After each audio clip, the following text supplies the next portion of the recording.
Hi, you're on the Bible Forum. I'm Warren Sprouse. ProphecyNewsWatch.com had an article this week about our president that he appointed somebody called Meir Bitar, a lawyer who has served as the general counsel for House Intelligence Committee Democrats since 2017. Appointed him as his senior intelligence advisor for the National Security Council. The Office of the Senior Director receives sensitive information that comes in from the intelligence agencies and coordinates covert action activities between the White House and the intelligence community. It's also where the National Security Council houses the server that stores the most sensitive classified information. So Bitar is extremely sensitive to Israel's presence in the Middle East. In his writings, he considers Palestinians the rightful inhabitants of that part of the world, the part of the world we know as Israel. Is he right? Well, here's the history. It begins in Genesis chapter 15.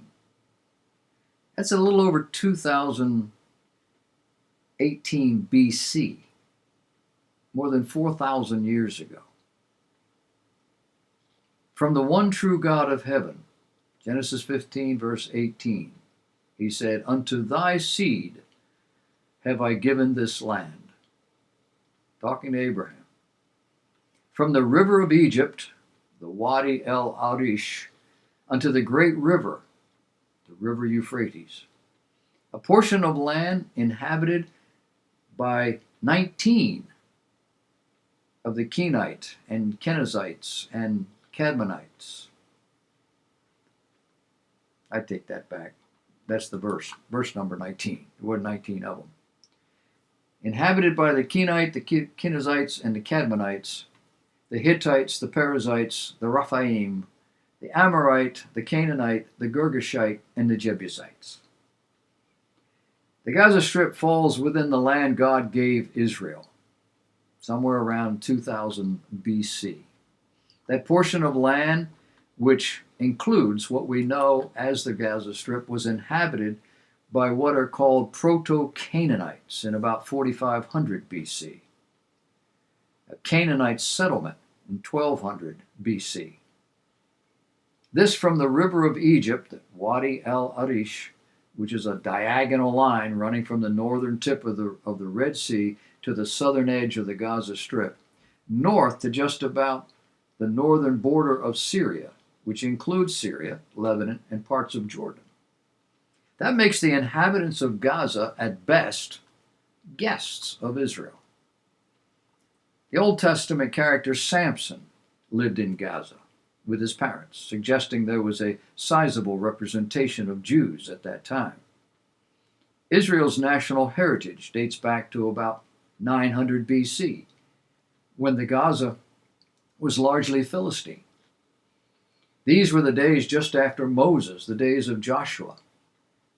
Israel growing powerful under King David about 1000 BC.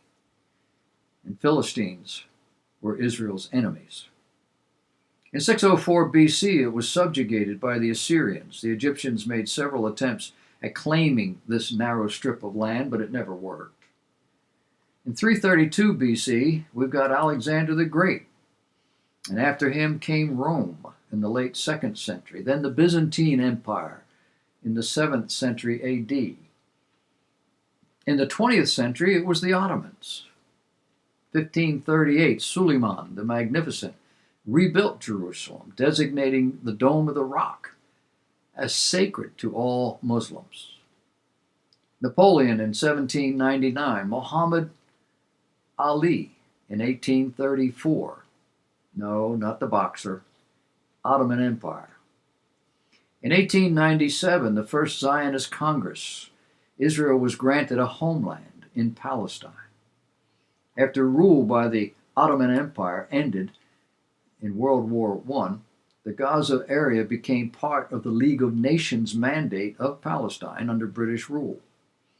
Before this mandate ended, the General Assembly of the United Nations in November 1947 accepted a plan for the Arab-Jewish partition of Palestine, under which the town of Gaza and an area of surrounding territory were to be allotted to the Arabs. So here we have a meeting of the major nations of the world countermanding the Word of God. Historically, when that happens, all sorts of bad things flow out of it, and this is no exception. The Gaza Strip was under Egyptian military rule in 1949 all the way to 1956, and then again in 1957 to 1967.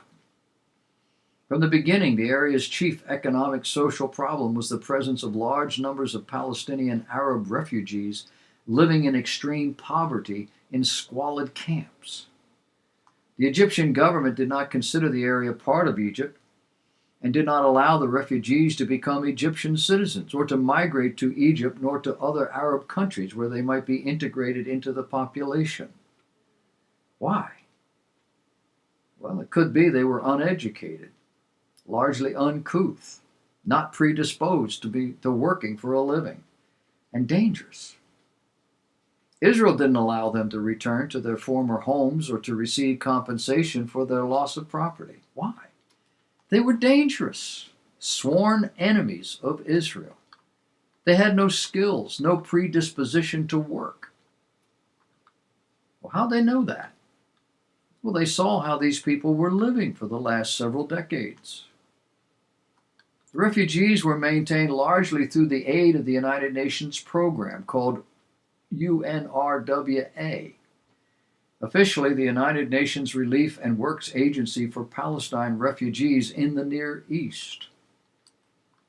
Keep in mind, the United Nations has never been big on solving problems. They go around applying band-aids. Many of the younger refugees became Arab guerrillas, the Fedayeen, operating against Israel. Their attacks on Israel were one of the causes precipitating the Sinai campaign during the Suez Crisis of 1956, when the Strip was taken by Israel. Israel's effort to keep their people alive, living next door to crazed animals. The Strip reverted to Egyptian control in 1957 following strong international pressures on Israel. 10 years later, the Six-Day War of June 1967, the Gaza Strip was again taken by Israel, which occupied the region for the next 25 years. This when Syria, Egypt, Jordan, and Iraq, supported by Kuwait, Saudi Arabia, Algeria, and Sudan, in coordination attacked Israel, seeking to drive them from the region and off the map. It took Israel 6 days to vanquish the lot.